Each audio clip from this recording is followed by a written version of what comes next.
c'est l'Externe, un podcast créé par une étudiante en médecine pour toutes celles et ceux qui veulent bien l'écouter. Salut, aujourd'hui on se retrouve pour un épisode qui est plus court parce que je vous ai déjà informé que ce serait pas comme d'habitude. Là ça me prend trop de temps, déjà je suis pas du tout dans le timing, je fais encore ça à l'arrache, non je fais pas ça à l'arrache mais je fais encore ça beaucoup trop tard, je n'y prends pas. Mais j'ai quand même envie de sortir cet épisode parce que je me suis dit qu'il fallait que je le fasse, parce que je me suis engagée et que j'ai promis qu'il y aurait un épisode tous les 15 jours, le mardi à 17h, donc on va enregistrer ce podcast. Aujourd'hui, de quoi on va parler ? On va parler d'une patiente que j'ai eue pendant mon stage aux urgences cet été. Donc le stage des urgences, j'en parlerai dans d'autres épisodes parce que c'est vraiment un stage qui a vraiment changé en fait comment je suis en tant qu'étudiante en médecine, dans ma manière de prendre en charge les patients, dans ma manière de voir les choses, dans ma méthode en fait. Ça m'a rendue beaucoup plus autonome, beaucoup plus confiante dans ce que je savais et dans ce que je faisais, parce que vraiment ce stage il arrivait pile au fait au bon moment. Et ça je vous l'expliquerai plus tard. Donc aujourd'hui on va parler d'une patiente, ça va peut-être pas parler à tout le monde, mais là en fait ce que j'ai envie de mettre en évidence aujourd'hui c'est le fait que quand on est externe, on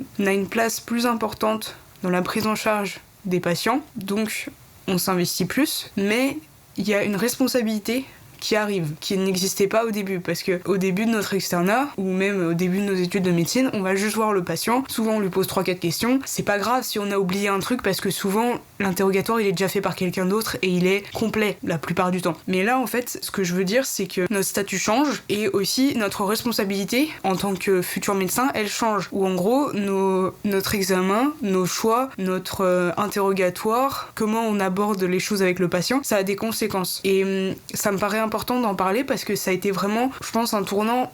Là, cette patiente en particulier, ça a été un tournant aussi dans ma façon de prendre en charge les gens. En gros, c'est le premier, le premier déclic en fait, où tu te dis, oh là, je referai plus jamais cette erreur. Et bah justement, c'est cette patiente-là. Donc j'arrête de tergiverser et on va tout de suite partir donc sur l'histoire de cette patiente. Donc c'est une patiente qui a 78 ans, qui vient en fait pour une chute dans l'ascenseur, une perte de connaissance, et donc elle vient aux urgences et tout ça. L'interrogatoire est assez compliqué, j'arrive pas à avoir toutes les informations que je veux parce que c'est une dame qui part un petit peu dans tous les sens, donc c'est assez compliqué à gérer. Elle répond pas forcément à mes questions, mais cliniquement tout va bien. Il y a aucun signe d'une potentielle cause en fait de malaise, sachant qu'en fait dans les malaises, il y a plusieurs choses, on va dire.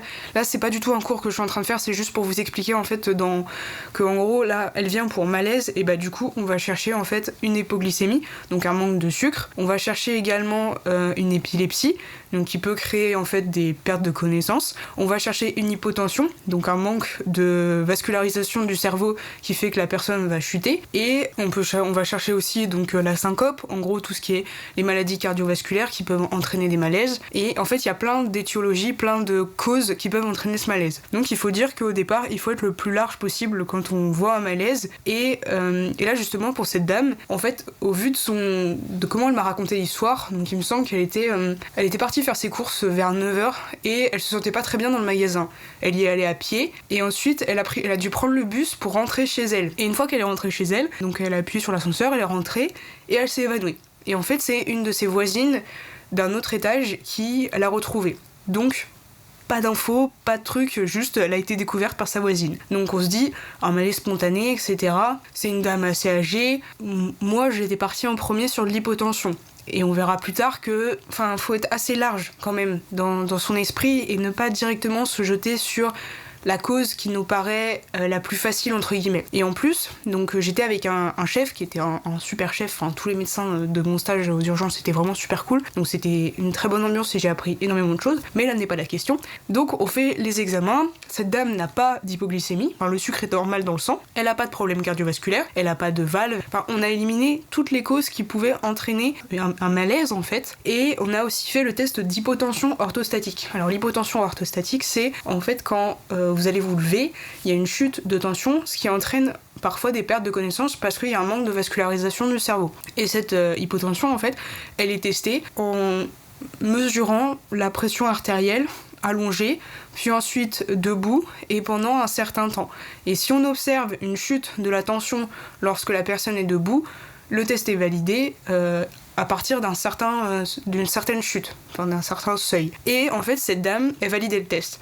Donc on s'est dit avec mon chef, ah bah c'est bon, on a notre cause, on peut y aller, on n'a plus rien à faire, enfin le dossier est validé, cette dame elle fait de l'hypotension, et bah du coup on va la prendre en charge et on va lui mettre des bas de contention et tout, on va la prévenir qu'il faut se lever correctement, enfin en s'asseyant au bord du lit, etc. Enfin je suis pas exhaustif dans tout ce que je dis, mais en gros on lui donne toutes les indications pour qu'elle soit prise en charge. Mais en même temps c'est une femme de 78 ans, donc on peut pas la laisser rentrer comme ça, surtout que je crois qu'elle vivait toute seule. Donc il y a un bilan en fait de chute qui est un peu un bilan assez typique à faire aux urgences, surtout chez des personnes âgées. Et du coup elle est restée aux urgences. Donc fin de l'histoire, avec mon chef on était contents, on avait fini ce dossier, c'était un peu le rush aux urgences et tout, et on se dit bah c'est bon, cette patiente elle est traitée et tout ça. Et en fait donc je rentre chez moi, machin, le lendemain je reviens, et donc du coup là je suis dans le service, sauf que là je suis plus du tout en fait dans la partie médecine, parce que aux urgences où j'étais, il y a une partie médecine et une partie traumato. La traumato, elle s'occupe en fait de tout ce qui est plâtre, plaie ou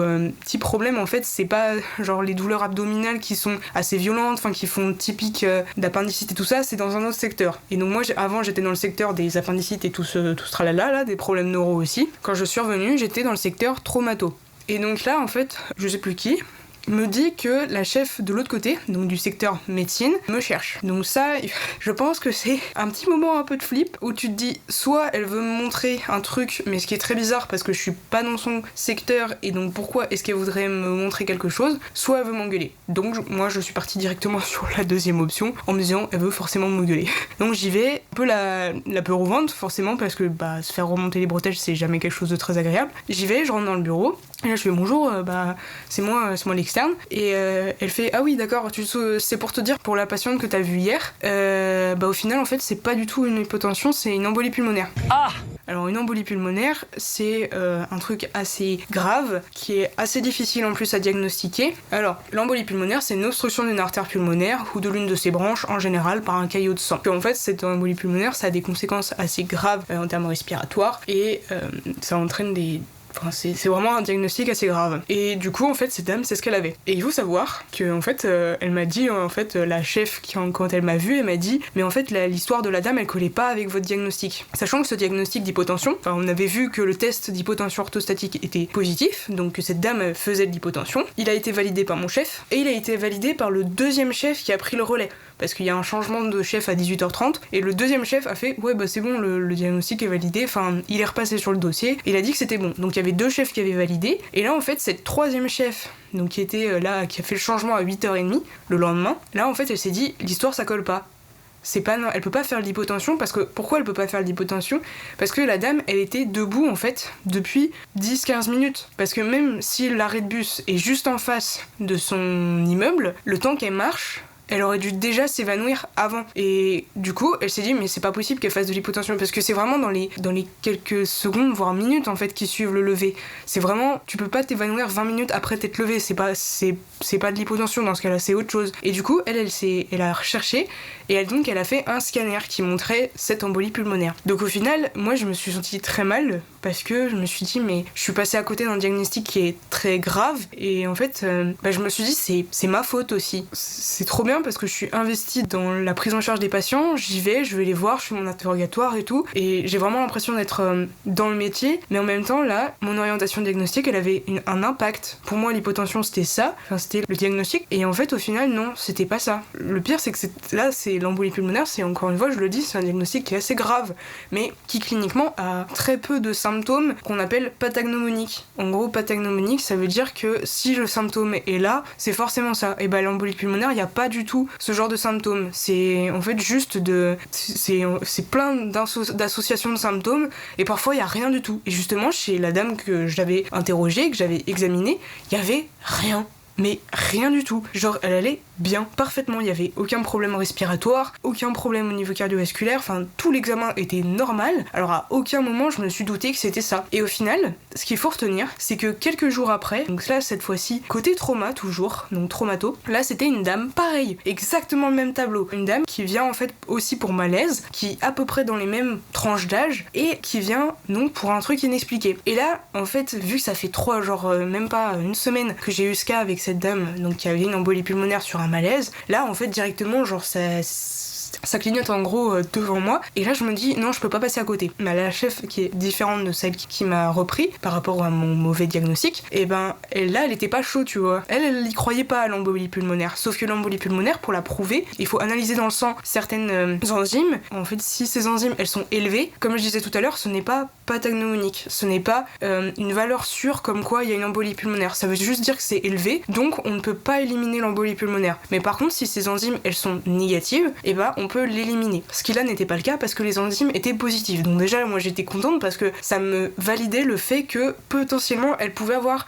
une embolie pulmonaire et donc potentiellement avoir le même tableau que madame d'il y a une semaine. Du coup on fait le scanner et là le résultat tombe, c'est une embolie pulmonaire. Et là, j'étais trop fière. Genre, vraiment, j'étais trop fière d'avoir trouvé ce diagnostic. Genre, enfin, juste parce que je m'étais trompée il y a une semaine. Et là, vraiment, ça m'a trop aidée. Et donc, du coup, sur le moment, quand la première chef m'a remonté un peu les bretelles, mais vraiment très gentiment, hein, genre, elle a dit, bah, je te le dis pour que t'apprennes. Mais elle était pas du tout moralisatrice. Elle savait que, de toute façon, il y avait des chefs au-dessus qui surveillent ce que je fais. Et là, en fait, ça m'a trop aidée de me faire remonter les bretelles. Et je suis contente parce que en fait quand la chef justement qui croyait pas trop à l'embolie pulmonaire de ma deuxième dame, et bah quand je lui ai dit bah si c'est ça, elle fait non mais bien joué quoi. Et j'étais trop fière. Le sentiment de se dire bah j'ai appris de mes erreurs et je suis en train de devenir meilleure et je suis en train de devenir un meilleur médecin. Et là cette dame, je serais peut-être passée à côté si j'avais pas fait cette erreur la dernière fois. Alors heureusement ça n'a pas eu de conséquences sur la première dame qui a fait l'embolie pulmonaire, donc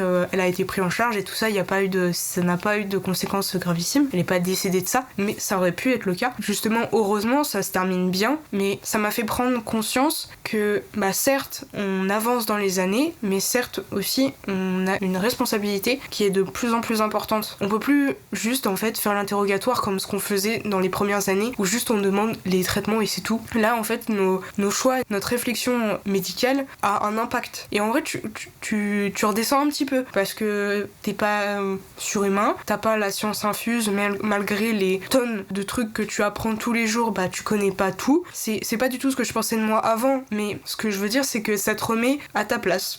Les erreurs ça arrive, heureusement que ça arrive parce que ça te permet de remettre à niveau les choses, mais aussi ça t'aide parce que maintenant que je sais que une dame âgée qui vient pour un malaise, et ben maintenant je chercherai aussi l'embolie pulmonaire si jamais tous les autres tests avant sont négatifs, parce que c'est pas le truc à chercher en premier, mais maintenant j'y penserai. Et si j'avais pas eu ce cas de patiente juste avant, bah je serais encore passée à côté de la deuxième dame. Donc voilà, j'espère que ce petit épisode assez court vous a plu.